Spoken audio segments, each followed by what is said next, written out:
I'll get launched here. Hi, everybody. It's great to be with you today. As my bio says, I wear several hats, including platform service provider, so I am an EdTech believer, but I'm wearing my advocate hat today to expand your notions of recognition and LERs from a human perspective. It's based on working with ePortfolios since 2004 and with open badges since they were invented in 2011. So I am a badge nerd of good standing. And Don, if I could just ask you to Sure. speak up a little bit. Okay. Thank you. I'll actually be throwing a few bombs today, and I have a lot of busy slides. So strap on your Kevlar. Here we go. Um, so why are we talking about open recognition? This is, I think, very complementary to what Morgan was talking about. It's a VUCA world we're living in. It's volatile, it's uncertain, it's complex, and it's ambiguous. We need agile development solutions as we pivot in response to daily events without losing sight of long-term goals. We also need to think maybe a little more holistically to find the balance between skills and their applications. For example, communication for engineers is not the same as communication for marketers, and Morgan had that example of the air traffic controllers and the surgeons. So what I'm saying here is that this is a world that goes way beyond neat little skill boxes and prefab employability pathways. That's what I mean by bombs. So first bomb, there may be casualties in the audience on this one. I learned a lot from Ian Davidson's work at Smart Resume, but this is just a high level future state, right? I don't see things playing out as neatly as this. And is this skills first or is it technology first? Do we really think that skills are supplied and packaged and consumed in a logically constructed ecosystem like on an electronic circuit board? Not according to a lot of the research out there. Overall, the consensus from people outside of our community is that there's too much about new hires versus upskilling new workers. Maybe too much on teaching skills over developing them in workplace application and performance, and way too little on culture change at the company level. In fact, all the talk about modular skills programming and micro-credential stacking makes me think about Lego and not in a good way. Is this really what we're trying to do? And can we do it in a more human way? On the top right, what do you remember from a RISE course you took 6 weeks ago, whether it was assessed or not? On the bottom right, what if you acquire this hot new skill, but you have no way to apply it back in your workplace because your employer isn't ready for you? So snapshot today, how well does verifiable skills technology map to our current culture and processes, especially for small employers? How much do credentials really count for careers today? We've had diplomas and certificates, and yes, there are still often table stakes. That's changing a little bit. We now have badges and micro-credentials. That's causing more change. But do those really answer these holistic questions? Aren't employers still relying on the resume, the LinkedIn profile, the personal connections, referrals, the job interview, and workplace tryouts? These methods are often combined as especially small employers try and work out, what the candidate can do for them. But it's less about skills, more about building a story about future performance that they can believe in. And credentials alone don't tell your whole story. Hiring remains a more relational human connection. It's changing with technology, and I'm certainly trying to help things along with the rest of you, but it's not changing that fast, and we need to be aware of that. So the World Economic Forum told us back in 2020 that half our workforce will need retraining by 2025. Well, here we are, 2025. They've since released a global skills taxonomy and now an Education 4.0 taxonomy to support it. What skills will people need? Overall, they're very human, embodied skills, those cognitive skills that Morgan was talking about. Durable skills, like the ones developed by the Education Design Lab. Though notice that these WF categories are different, which happens a lot with durable skills. Discipline specific looks a little lonely down there. Easier to assess, but a shorter half-life. Deloitte says 18 months or less for the technology ones. And experts are now talking not just about granular skills, but roll-up competencies, going beyond the clusters that Morgan was talking about. These are combinations of knowledge, durable and technical skills and attitudes in a context to fulfill tasks and get stuff out the door. Or even capabilities, and those are the adaptable competencies and durable skills that T-shaped workers carry forward throughout their careers. There should be more authentic ways to develop and track these things. even if it makes things a bit messier. Thanks to Wendy Palmer and Margot Griffith from Australia for the useful term, messy middle. I see this as a more realistic representation of our current evolution towards a working skills technology system. And I think, oh yeah, so you'll see some comparison with the graphics that Morgan was using. So let's just try to make it a bit simpler. Not all mess is bad, but we've got to remember that candidates and small employers need to be able to navigate this. So let's go back to the singularity where it all began.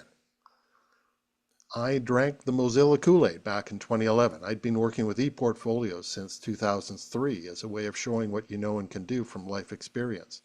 But I was getting frustrated with them being used as academic torture chambers that students couldn't wait to escape. All of a sudden, there was Mozilla, with an inclusive, progressive, and exciting way to make learning and achievement visible. Anybody remember MacArthur Foundation, the Haystack Fund, Chicago City of Learning, Pittsburgh, and the Sprout Fund? Those were exciting times. How can we recapture that magic? Mozilla made it clear that learning is not only lifelong, it's also life-wide. And most useful learning happens in the wild, outside the classroom. Informal, usually unstructured, sometimes working with others, sometimes by ourselves, as we work, get things done, and try and get better. These examples are slotting into a well-known reference model for workplace performance. It's called 70-20-10. You may quibble about the exact ratio, but most of us agree that training programs are only a small part of the learning we need to be able to perform. And open badges were such a simple, flexible way to capture life-wide learning and share it on. Trouble is, open badges were also a convenient glossy container to repackage Con Ed, which morphed into industry-relevant micro-credentials from higher education. Why weren't they relevant before? I continue to maintain that the reason we're talking about micro-credentials today is because of open badges back in 2011, and open badges get almost no recognition for that. It's a little known fact, but I actually played the role of micro-credential in a mock trial at EPIC 2022 in Lille, where I was being sued by my sister Open Badges for identity theft. Now that was messy. Thankfully, the national razor is no longer used in France. So it's true, micro-credentials and course delivery can suck all the recognition oxygen out of a room, but it doesn't have to be this way. Let's have a look at some more human alternatives to develop people. The words on this slide come from an amazing keynote by Ted Fleming at the VPL Biennale last May in Ireland. VPL is an international term for validation of prior learning, and international, what's called in the US credit for prior learning. But Ted took the audience way beyond CPL and LERs. These pictures are of Indigenous peoples are from here in Canada. We're very proud of Wab Kinew, the First Nations Premier of the province of Manitoba, who's playing his part in the current dialogue with the US. The picture on the right is from his swearing-in ceremony, and I like how the late Judge Murray Sinclair, who oversaw the Canadian Truth and Reconciliation Commission, he's looking on from the bottom left there, while Wab's uncle places his father's war bonnet on his head. This is recognition too, right? And note the many references to others in these words, not just the individual. Recognition is about social connection and co-creation, and the open recognition community has been developing these notions collaboratively for over 20 years. Opening up recognition has been a major unifying theme for our conference since it began in 2003. As you can see from the proceedings on our website, this has become more explicit over the years after the invention of open badges in 2011. Led to the formation of the Open Recognition Alliance and the Bologna Open Recognition Declaration in 2016, and the Paris Declaration on the Equality of Recognition last November, which is why I'm speaking to you today. Early days, it was all about e-portfolios. That's why it was called the E-Portfolio and Identity Conference, or EPIC. And identity is still a major thread in how this community thinks about recognition. Recognition actually begins with recognizing the person first, not their skills, the whole person as a human being in their context. Here's a version of what Philippe Petitqueux from France whiteboarded about open recognition and identity at the 2023 Badge Summit. It takes us way beyond skills and credit. Recognition starts within. How do you see yourself? Who are you? Where did you come from? Where do you want to go? Moving out from there, Who are you close to? Family, friends, community, your team at work, professional colleagues. Further out, what institutions and workplaces and other organizations do you need to be accepted by to meet your career and life goals? This is where most of the focus for formalized prior learning is. The yellow text introduces something else here, the concept of a learning organization, and it's more than the sum of its people. I keep saying that we need to think more about how organizations learn and are recognized for it, because people usually have to work together to get things out the door. And what is change management but learning? Moving beyond, there are broader social identities and forms of recognition. There are ways of seeing ourselves and ways for others to see us. At the furthest level, we can think about the context of our planet, the cosmos, etc., and maybe even go beyond that. These are contexts for developing and recognizing your identity. And I'm hoping this expands the conversation beyond transactional recognition for credit or for jobs. My epic friend and colleague Serge Rivet likes to say recognition for learning, or recognition. Which brings us to the Paris Declaration. It was launched at EPIC 2024 last November. To summarize, recognition is about more than top-down selection processes and matching, and needs to appreciate the breadth of human experience. Here are the principles. I won't trouble you by reading the headlines, and I've not even included the explanations. I do encourage you to check it out and sign it. As ACRO and Groaning in Declaration Network have done, and others you may recognize here in the audience. By the way, that's Serge Rivet with me on the right. I find him an inspiring thought leader who keeps me keeping on. That's me recognizing him. But what does it all mean? Open recognition. So I thought I'd show you some current examples of how the Declaration principles can work to develop skills and performance and make them visible inclusively. Stella Porto presented last month about the Inter-American Development Bank in her C3 webinar, so I'm just going to sketch this in. I worked with her team at IDB to develop a clear taxonomy for their badges across a wide spectrum of learning contexts and formality. They're continuing to work on it. So you see courses here, but room for lots more besides, including organizations, and then some things to highlight. Flexible recognition badges are for emergent and customizable ways to recognize achievements. They can start off ad hoc and then develop into a new category. The applied learning badges recognize the Miura framework that Stella described last month. And they've developed community of practice badges for individuals and even badges for organizations and communities. So inclusive when it comes to recognition channels, even though this system is designed mainly for upskilling professionals in good jobs. I helped them publish an open public framework in 2023 that continues to develop, and it's been adopted and adapted by others, including this organization. Team Democracy is a consortium of nonprofits. They're working hard to preserve the democratic process in the United States. Yes, they have a long road to hoe, but they're excited about using badges to build awareness and to recognize and socialize citizen engagement. They borrowed heavily from the IDB taxonomy to build the civics credentialing system.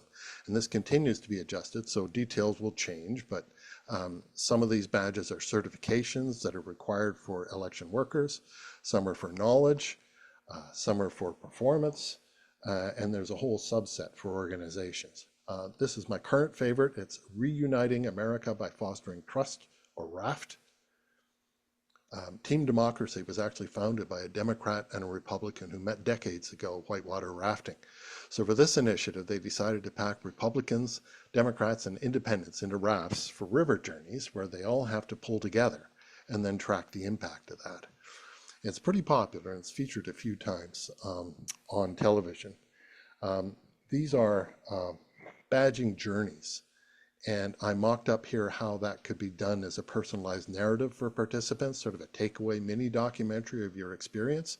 It's too small to see here, but the link takes you to the mock-up I made that I showed in Paris, and they plan to implement it very soon.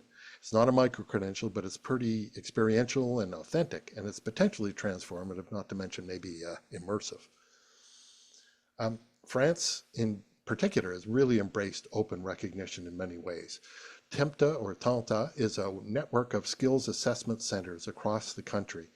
They serve a variety of audiences, including NEETs who are not in employment, education, or training. Their approach is a lot more appreciative than summative, as you can see here. It helps activate the client, to use the French term. Clients build their confidence with counselors and advisors and start to exert some agency over their own lives and careers, setting goals, making choices, developing plans, executing those plans. Because it takes more than summative assessments and a deficit mindset. It takes engagement and a feeling that I can do this. So it's recognition of people first, not skills first. This example is skills recognition based on workplace evidence. The Franco-Ontarian Coalition for Adult Education serves a workforce that lacks formal qualifications, a lot of them backed into their jobs. They've developed a system to professionalize their members across the province.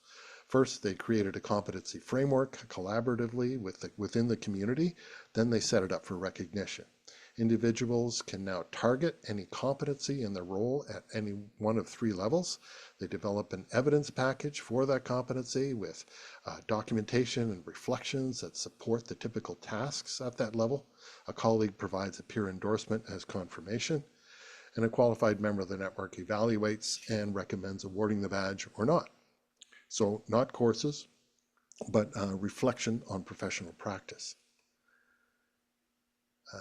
Based on consulting projects like these, my company, Learning Agents, we've developed a flexible taxonomy that can really work with any badging platform. First, the formal, non-formal spectrum, split between the presence or absence of summative assessment, and that's the border of rigor, so-called, for these generic types of badges, and examples within the categories, although some can straddle that border.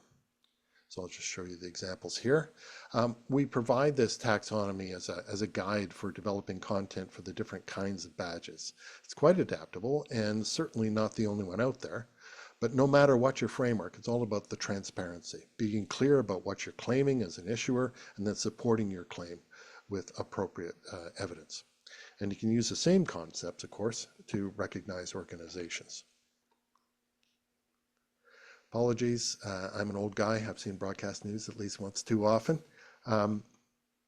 Here's something I delivered in a UN-wide webinar hosted by the ILO back in 2023, and it still holds up, I think. It relates to the need for systems-level thinking, as Morgan was talking about. I framed things from 4 perspectives. Learners need to build skills, but also build identities and connect with others and to have rewarding lives and careers. Employers need to build the skills of their workers, but also need to grow and change themselves as organizations. Educators need to show how they develop resilient lifelong learners and foster the relevant skills that learners and employers need. Governments and funders need tools to inform their policies and programs for the public good. These stakeholders have diverse needs in a larger ecosystem. On the one side, you have many stories of human potential. On the other, you have multiple performance goals at scale. The trick is to find ways to properly match those needs and have a positive impact for everybody. So supporting capable humans and societies, it's really simple, obviously. We are getting there, and yes, AI can help a lot for scale, but we need to keep all these very human perspectives in balance if we want good results. It's about thinking beyond courses, beyond skills, beyond upskilling learners like so many robots, and thinking more about how we develop autonomous learners, agile companies, and things that can teach themselves, and how sectors can collaborate and coordinate to collectively build a better skills ecosystem. I wouldn't deserve my Open Recognition Ambassador badge if I didn't try and lure you to the next EPIC conference in Paris. I think, Morgan, I'm going to be reaching out to you, for example, and it might be a way to get a bottle of wine without taking out a mortgage. We're now seeking contributions, but we also welcome participants who just want to explore open recognition in our community. And I'll be presenting again at the Badge Summit this July, actually, as part of the Open Recognition Posse. Maybe I can meet some of you there if I can make it through the border with my maple leaf pin. If you can't wait, you can also join the virtual ORE community. Julie Keane is on this call. She can tell you more about it. And their monthly meeting is next week. So I'll leave you with a link to my badge portfolio, which by tomorrow will contain a copy of this presentation embedded inside the speaker self-assertion badge. And by the way, this is also available as a peer-issued badge for other speakers in the series. If you want to get one of those, just DM me on LinkedIn or ping my email, and I can take questions now.